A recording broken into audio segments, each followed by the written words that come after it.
Assalamualaikum warahmatullahi wabarakatuh. Perkenalkan, saya atas nama Indri Wahyuningsi dengan NIM O1A1200021 dari kelas A. Baiklah, di sini saya akan mempresentasikan tentang metabolisme karbohidrat. Yang pertama, glikolisis biasa juga disebut dengan Embden-Meyerhof pathway yang terjadi dalam sitosol. Glikolisis adalah rangkaian reaksi yang mengubah glukosa menjadi dua molekul pirufat. Pada proses ini juga dihasilkan ATP. Yang kedua adalah glikogenesis. Glikogenesis adalah glukosa yang dapat langsung digunakan untuk pelepasan energi ke dalam sel atau dapat berperan sebagai substrat untuk glikogen sintase. Glikogen sintase yang aktif menggabungkan molekul glukosa menjadi polimer yang panjang, mirip dengan cara tumbuhan menyimpan karbohidrat dalam bentuk pati. Glikogenolisis adalah lintasan metabolisme yang digunakan oleh tubuh. Glikogenolisis juga merupakan reaksi pengubah glikogen menjadi glukosa. Gluconeogenesis merupakan senyawa-senyawa bukan karbon menjadi glukosa atau glikogen. Gluconeogenesis adalah pembentukan glukosa dari asam amino dan gliserol dari asam lemak. Gluconeogenesis memenuhi kebutuhan tubuh akan glukosa pada saat karbohidrat tidak tersedia dengan jumlah mencukupi di dalam makanan. Yang kedua adalah siklus glikolisis. Glikolisis dapat berlangsung dalam keadaan aerob, tetapi hal ini akan membawa akibat jumlah energi yang dibebaskan per mol glukosa yang teroksidasi terbatas. Saat tidak ada oksigen yang cukup, energi dapat dilepaskan dalam jumlah kecil melalui glikolisis anaerob, yang juga dikenal dengan fermentasi pada tumbuhan, jamur, dan bakteri, karena glukosa menjadi pirufat tidak membutuhkan oksigen. Dalam siklus anaerob, sebagian besar asam pirufat diubah menjadi asam laktat yang berdifusi dengan cepat keluar dari sel menuju cairan ekstraseluler. Kita bisa melihat dalam gambar berikut ini. Yang kedua adalah siklus Krebs. Siklus Krebs merupakan rangkaian di dalam mitokondria yang menghasilkan katabolisme residu asetil dengan membebaskan sejumlah ekuivalen hidrogen yang pada oksidasi menyebabkan pelepasan sebagian energi bebas bahan bakar jaringan. Residu asetil terbentuk asetil CoA, yaitu senyawa ester dari koenzim A. CoA mengandung vitamin asam pantotenat. Fungsi utama siklus asam sitrat adalah bekerja dari lintasan sampai akhir bersama untuk oksidasi karbohidrat, lipid, dan protein. Siklus ini merupakan bagian integral dari proses yang menyediakan sejumlah besar energi bebas yang terlepas selama oksidasi karbohidrat, lipid, dan protein. Terdapat dalam gambar sebagai berikut. Yang ketiga adalah transfer elektron. Transfer elektron adalah proses terakhir dari respirasi aerob, di mana akan menghasilkan ATP dari NADH dan FADH2, hasil dari hasil glikolisis, dekarboksilasi oksidasi, dan siklus Krebs. Transport elektron terjadi di membran dalam mitokondria. Di dalam membran ini terdapat bagian-bagian penting yang berperan sebagai penerima elektron. Proses-proses yang terjadi kita bisa lihat dalam gambar berikut ini. Selanjutnya adalah hubungan metabolisme karbohidrat, lipid, dan asam amino. Yang pertama, metabolisme karbohidrat. Karbohidrat tersusun atas untaian molekul glukosa. Karbohidrat merupakan sumber utama energi panas tubuh. Karbohidrat sebagian besar dalam glukosa atau sekitar 80%. Lainnya dalam bentuk fruktosa dan glukosa. Fruktosa dan galaktosa setelah diserap akan segera diubah menjadi glukosa. Hanya sedikit yang tetap dalam bentuk fruktosa dan galaktosa. Pada kondisi kadar glukosa darah rendah, pusat kenyang tidak lagi menghambat pusat makanan, sehingga memacu pusat tersebut akan timbul keinginan untuk makan atau biasa disebut dengan nafsu makan. Pengambilan makanan, glukosa meningkat kembali normal. Adapun organ yang terlibat dalam metabolisme karbohidrat adalah yang pertama hati. Hati merupakan organ homeostatik yang berperan penting dalam menjaga kadar glukosa darah agar tetap berada pada kondisi serasi dan seimbang. Yang kedua adalah pankreas. Pankreas merupakan organ yang memiliki kemampuan sebagai eksokrin maupun endokrin.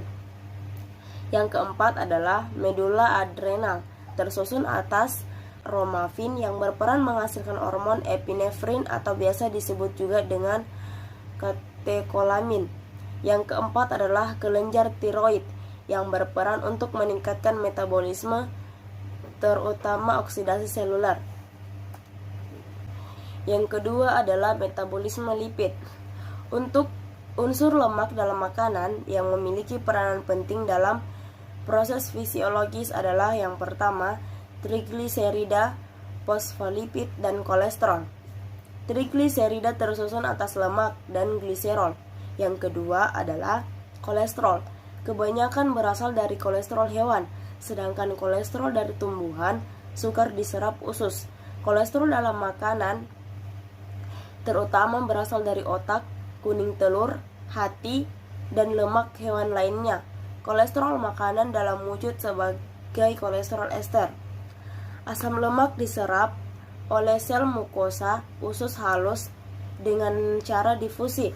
Kemudian, di dalam sel mukosa, asam lemak dan gliserol mengalami resistensi atau bergabung lagi menjadi trigliserida. Kolesterol juga mengalami resterifikasi menjadi ester kolesterol.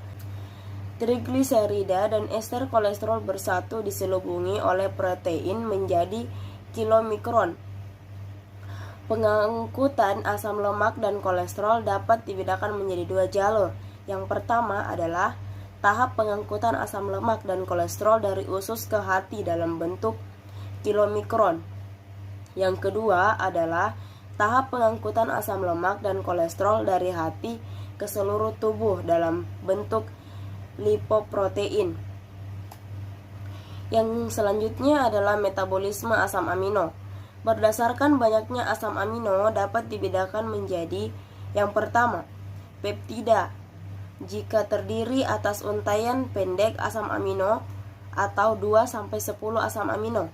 Yang kedua adalah polipeptida jika terdiri atas 10-100 asam amino.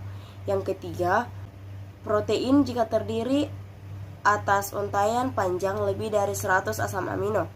Beberapa jenis protein antara lain glikoprotein, yaitu proses yang mengandung karbohidrat. Yang kedua, lipoprotein, yaitu protein yang mengandung lipid. Asam amino esensial adalah golongan asam amino yang harus tersedia dalam diet karena tidak dapat disintesis oleh tubuh. Sedangkan asam amino non-esensial adalah golongan asam amino yang dapat disintesis oleh tubuh atau dalam hati. Baiklah, di sini kita bisa lihat terdapat 8 jenis asam amino. Selanjutnya adalah metabolisme dalam tubuh manusia. Yang pertama, proses glikolisis aerob dan energi atau ATP yang dihasilkan satu glukosa. Glukosa diubah menjadi glukosa 6-fosfat disertai pemecahan ATP dan ADP. Selanjutnya, glukosa 6-fosfat diubah menjadi fruktosa 6-fosfat. Fruktosa 6-fosfat diubah menjadi fruktosa 1,6 bifosfat disertai pemecahan ATP dan ADP. Fruktosa 1,6 bifosfat dipecah menjadi satu molekul gliseraldehid 3-fosfat atau PGAL dan satu molekul dihidroksiaseton fosfat atau DHAP diubah menjadi senyawa PGAL sehingga terbentuk dua molekul PGAL.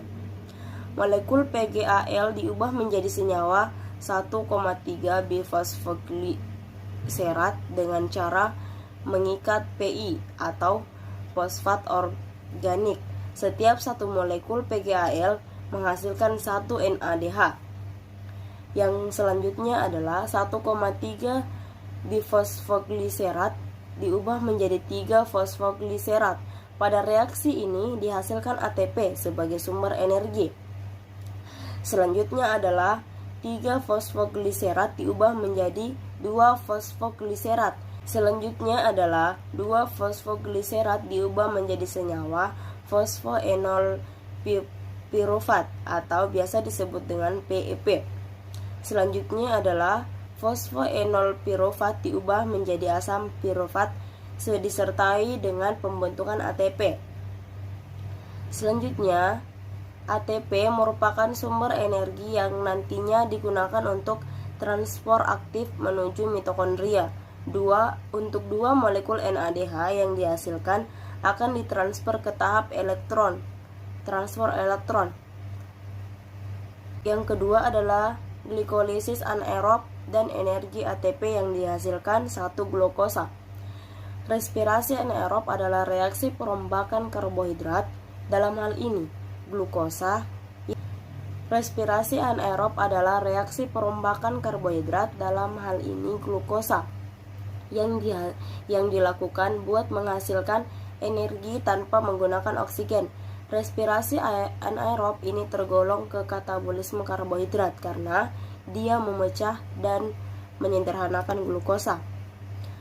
Baiklah, itulah yang sempat saya presentasikan pada materi saya. Sekian, Assalamualaikum warahmatullahi wabarakatuh.